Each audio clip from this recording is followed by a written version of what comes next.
இலங்கையில் தமிழீழ விடுதலை புலிகள் என்கின்ற அமைப்பு இப்போது தடை செய்யப்பட்ட நேற்று முந்தா நாள் கூட தடை செய்யப்பட்ட அமைப்பு தானே.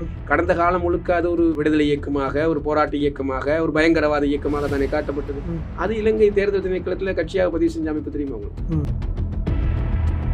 இப்போ மக்களுக்கு இதுக்கான நேரம் இருக்குது அப்படின்னு சொல்லி நினைக்கிறீங்களா? நீங்கள் கொடுக்குற விளக்கங்களை கேட்கறதுக்கும் இல்லை இந்த மாதிரியான அரசியல் விடயங்களை பேசுறதுக்குமான நேரம் இருக்குமா மக்களுக்கு?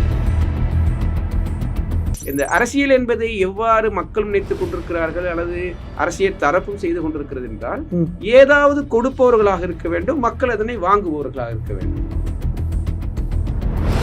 அவர்களுக்கு எதிரான செயற்பாடோ அல்லது அவர்களுக்கு எதிரான அந்த நானும் இருந்த அந்த அணிக்கு எதிரான இன்னொரு அணியில் போய் சேர்ந்து கொள்வது என்பது, நீங்கள் கேட்டு சேர்ந்து கொள்வது என்பது அதுவரை காலமும் நான் கொண்டிருந்த கொள்கைக்கு முரணானது.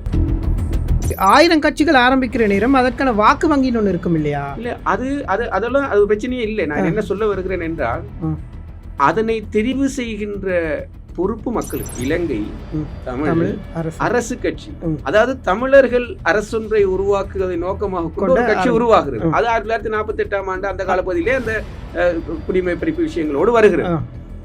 இப்போவும் அந்த கட்சி அதே நிலைப்பாட்டில் இருக்கிறதா என கேள்வியை வைக்கிற போது,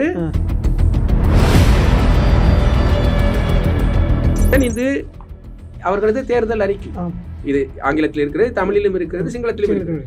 இதில் சொல்லப்பட்டிருக்கிறது, ஹட்டன் பிரகடனத்தை நாங்கள் நடைமுறைப்படுத்துவோம் என்பது ஒரு முழுமையாக சொல்லப்பட்டிருக்கிறது.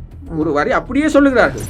தித்வா புயல் அனர்த்தம் நடந்த உடனடியாக என்னுடைய கடிதம் என்னவாக இருந்தது ஜனாதிபதிக்கு, இந்த சந்தர்ப்பத்திலாவது அதிகார சபையை பயன்படுத்துங்கள், இந்த அனர்த்த பொழுதிலாவது பயன்படுத்துங்கள். ஏன் அந்த கோரிக்கை வைக்கிறோம் என்றால், இந்த கட்சி ஆட்சிக்கு வந்ததிலிருந்து மலையக மக்களுக்கு கொடுத்த வாக்குறுதிகளை சரியா நிறைவேற்றி இல்லைன்னு சொல்லி டிசம்பர் மாதம் வரவு செலவு திட்டத்திலே அறிவித்த சம்பள தொகை அவர்கள் கைக்கு கிடைக்கிறதா என, அது கிடைக்கிற வரைக்கும் இதுவரைக்கும் சக்சஸ் ஸ்டோரி என சொல்லக்கூடிய மலையக மக்கள் சார்ந்து வெற்றிகரமான ஒரு செயற்பாடாக நாங்கள் இதை செய்தோம் என சொல்வதற்கு ஒன்றும் இல்லை.